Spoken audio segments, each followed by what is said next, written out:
probably should have taken a shower tonight, or shaven, or something. Oh. Come on. I look like a movie ticket guy or Pee Wee Herman, so I can say that. In case you've been living under a mortar and pestle for the past 4 years, my name is Nick, and I am one of your hosts for this evening's festivities of the 2013 graduation formal. Thanks, guys. I love you, man. Literally. Before we get started, though, we want to start off with a tradition that Professor Tom McFarland started in oncology class. We didn't really expect that because he doesn't get that kind of applause in class. But we're going to start with a warm-up question. So if you guys can pull out your eye clickers. So the School of Pharmacy was recently contacted by OCP and was asked to poll students regarding what expanded scope service should be improved next for pharmacists. Hopefully you guys did bring your eye clickers. So your choices are deep tissue massage, wound debridement, and I understand Scott Campbell would probably be interested in that. Yeah, it's gross, eh? Fecal bacteriotherapy. B. Shaddad has extensive training and knowledge of that. And finally, laser hair removal. And no, Farzan, this is not for you, if you can actually do this for somebody. But I'm sure you can find a pharmacist to remove some of that hair. So, A, anybody? Maybe for tonight, yeah, for sure. B. Yeah. How about fecal bacteriotherapy? What about letting Farzan get some laser hair removal? Yeah.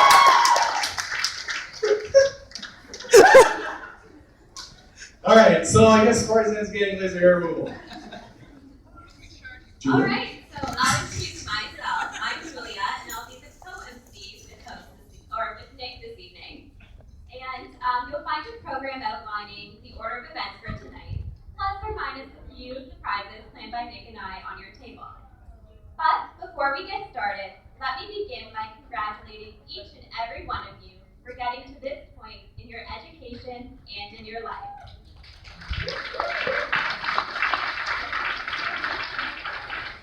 So, whether you spent the majority of your time at the School of Pharmacy, in the library, like I did, or at Dallas and McCabe, like I also did, I'm sure you can all agree that it's hard to believe that somehow, some way, those holes in the Swiss cheese model have finally aligned, and we've reached the end of our pharmacy education.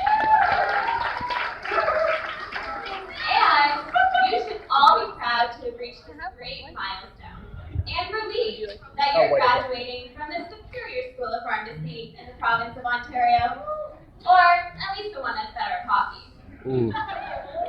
So, as we commemorate the end of our time at the University of Waterloo, it's only natural that we begin to look toward the future. After all, this occasion marks the beginning of what we'll all do to help shape the profession. And as I look around the hall this evening, I am thrilled to see over 100 unique and talented graduates who seem poised to unmask the future and leave their mark in the world of pharmacy. Wow, Julia. Or you guys can probably clap, eh? Thank you, Julia. That's probably one of the most thoughtful, inspiring, and well-spoken things you've probably ever said. Elaine, I hope you're proud of her. So you guys excited or what?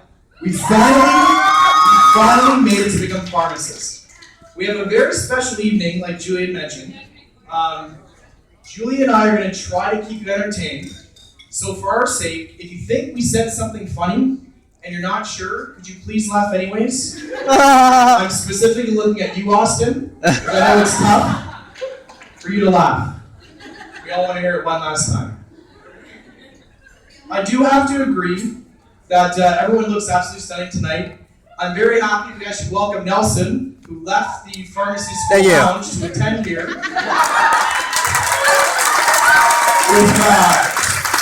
With the Breaking Bad coming up, the new episodes of The Killing Newsroom and True Blood, I'm very surprised you're here, but thank you, Nelson, for coming. True Blood, all right. Team Eric.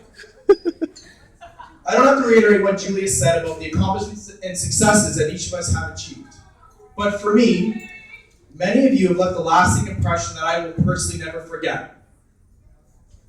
Derek Lamb, you will forever be known as the head honcho of hashtags.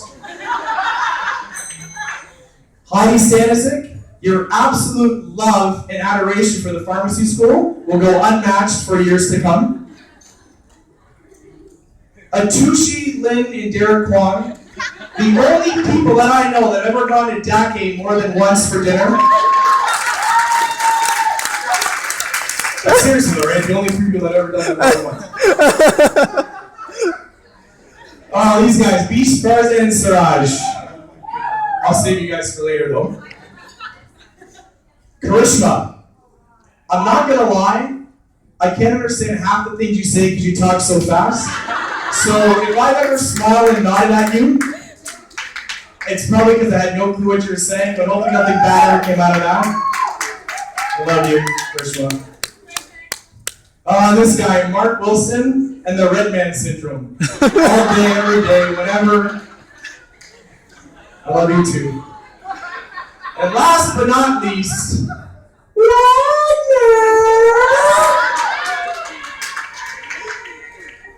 but truth be told, I've had this wonderful opportunity here to share with some of you my favorite characters from our class. But I can guarantee that there's no doubt that each of you hold a special place in each other's hearts. And I really hope that you guys do reflect on this. Reflect on this for years to come. Because it's very important to me and I hope it'll be important to you. So moving on. Julia, I would like to recognize some of the distinguished guests we have here tonight. Okay, so first we have Bridget Grayson, a Vanguard graduate, former valedictorian, and guest speaker.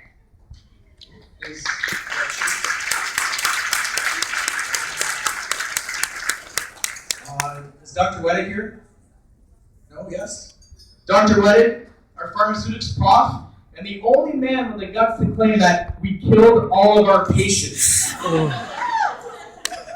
Should we clap? Dr. Casey, pharmacology professor and the provider of all highlight slides.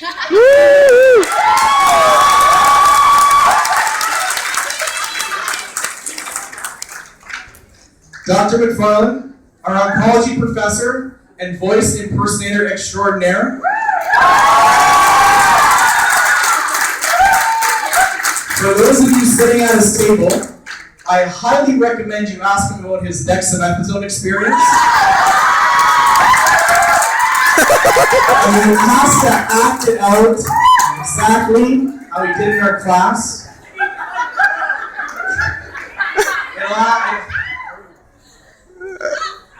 It'll leave you wanting what she was having. And J. Bells Jordan, our fourth year capstone coordinator. And I'm capstone preceptor, and I don't think final grades have been submitted. So why don't we just leave this one be and move on to the next one? Okay, moving on, we have basically our father at the University of Waterloo Pharmacy, and everyone's favorite potman, Ken Potman. I'm just kidding. You know I'm going to say it, right? I'm just kidding. But not really. No, I'm kidding. I'm kidding. We also have Dr. Cynthia Richard, who I think we would all agree to accept and definitely recommend as one of our favorite professors. Oh, thank you. We have Dr. Schneider here, soft-spoken, brilliant, and wise, and whom Becky Campbell has actually quoted saying she wants to hug him because he's like a giant teddy bear. Sorry, Becky, I had to. You said that, right? I know you did. And we have Elaine Lilly, communications professor, symposium coordinator, and resident self-esteem booster. Absolutely.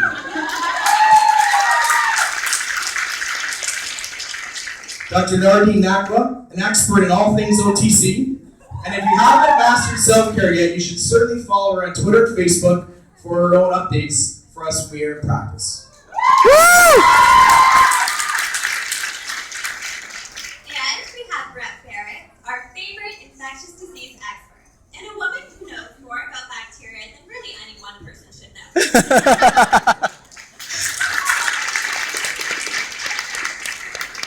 Dr. Nancy Waite, who's been like a mother to us, who's been here since our very first day of pharmacy school.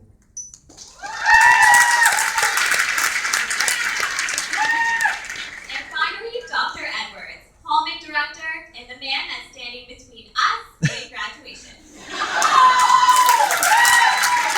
Now, I apologize, Anson, you're also here. Dr. Spagnuolo, we didn't know you were coming, but we appreciate all the work you've done as our camp professor, the man to get us every job for every semester we have for co-op, so thank you again for all your hard work at the school. But there's one person I'd like to recognize the most from our class, who's been gone away for a little while, back to the motherland, Tehran, Iran. And if anybody doesn't know where that is, Farzan has the latitude and longitude tattooed on his right bicep, if you wanted to Google it or something. But let's give a warm welcome to Bahar. Welcome back, Bahar.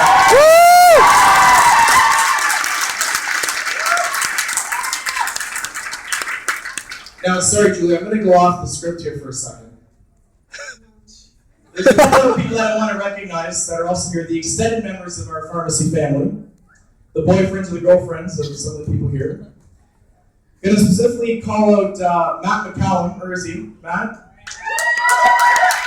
Becky's boyfriend, the only non-staff or pharmacy faculty member that's older than I am, so thank you for being here. The only guy who attend more finance classes than Beach. And Matt, between you, I, and everybody else here, Becky wants to get married really soon.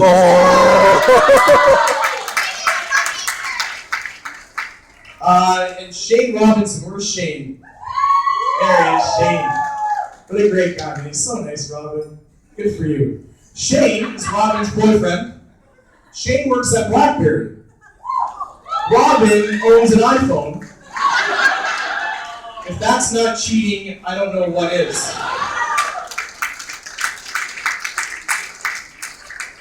So finally, I'd like to share with you some regrets from people that were unable to attend. And really don't take these serious.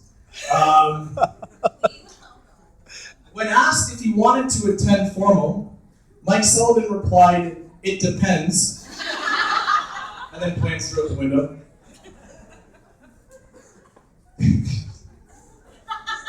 Dr. Nagy could not find strong enough evidence to support his attendance here.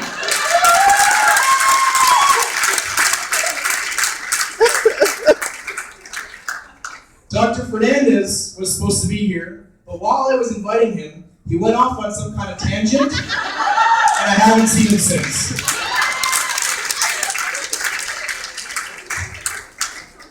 The security guards were actually supposed to be here, but they're probably taking a nap somewhere and forgot. It was pretty late in the day. Except for the young guy here, he's always alert, but the other guys are... They're my boys! Now, some of our classmates that weren't able to attend, Dan Dalton, believe it or not, was actually supposed to be here, but he suffered a concussion and broken finger while putting on his suit. So we offer him all the best in his convalescence. Our good buddy David Clark.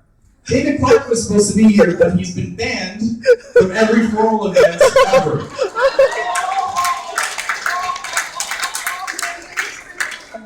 I'm surprised, like, Laura Dunn was supposed to be here. Actually, never mind, she's at the bar. Sorry. Carly's boyfriend was supposed to be here, but he actually doesn't exist.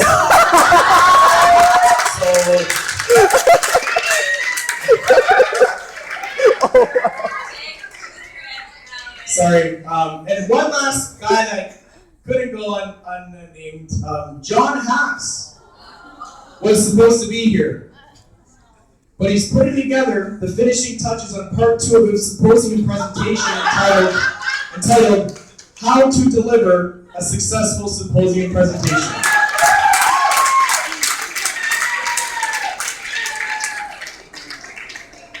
Too soon or no? Everyone is probably wondering why the graduation committee felt it necessary to have 2 MCs for the formal this evening. Well, Nick was chosen for his wit and his charm. The only problem here, though, is that Nick has a tendency to get carried away. And when Nick gets carried away, things like this happen. And like this. And sometimes even this.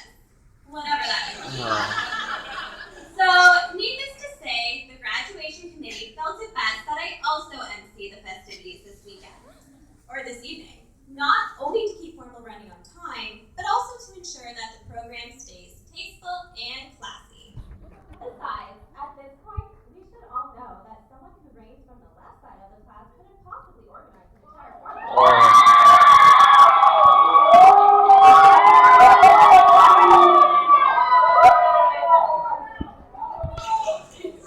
It's okay, guys. Don't worry about it. I got this. You start? Julia, I'm offended and appalled that grad committee could not trust me to put on a formal. Besides, what could you possibly have anything bad to say about the left side, the strong side of the class?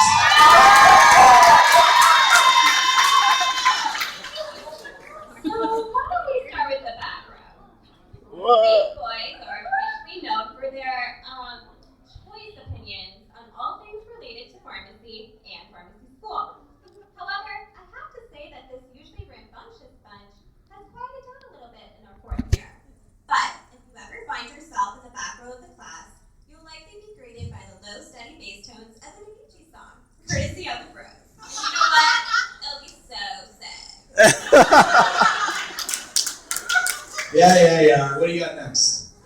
Well, actually, I have a lot of respect for these ladies because it appears like they could teach me a lesson or 2 in the art of multitasking. Because not only do these girls frequent the Dean's List at the University of Waterloo, but I've heard staff at several of our favorite bars refer to them as regulars on more than one occasion. Mind you, some of these bars happen to be located at or near Justin Bieber concerts, but that's just detail. The important thing to note here is that professional school has clearly taught these girls how to strike the perfect balance between pharmacists' 2 main priorities in life: continuing education and idolizing teenage boy bands. You know what, Julia? This isn't fair at all. You can't be making fun of the left side of the class, and I have no opportunity to say anything about the right side of the class. Okay, well, why don't we start with some of my main girls, my homegirls, if you will. So, Nick, did you have anything you wanted to share with the rest of the class about these lovely ladies? On second thought, maybe I shouldn't say anything. It's a good choice. You know what, though?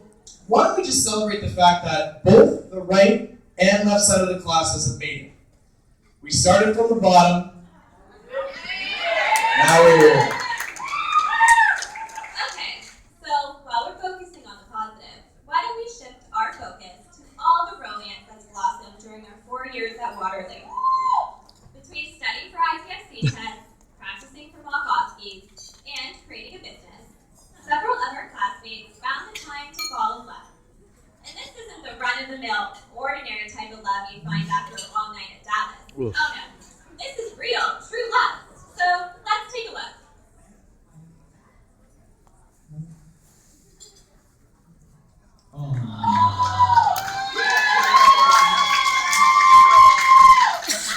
Is that Venice? Is that Venice? Yes. Sorry, this is really slow. Julia made this, that's why it's... No, actually, From the Nick right retimed- side. No. Nick retimed it today.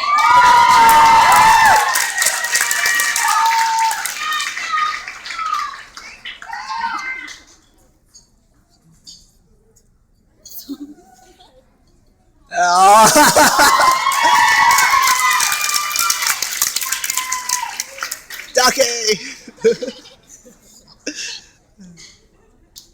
Aw.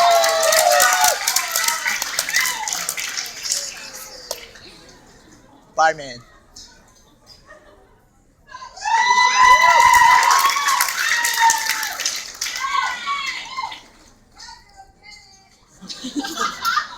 And get Carly another drink.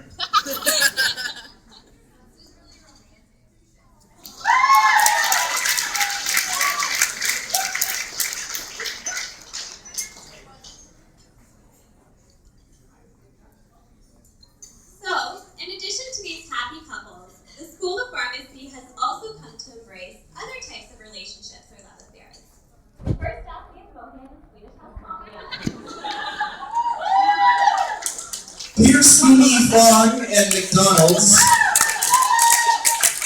They love it their way. We have Brandy and Energy Drink. Austin in boisterous laughter.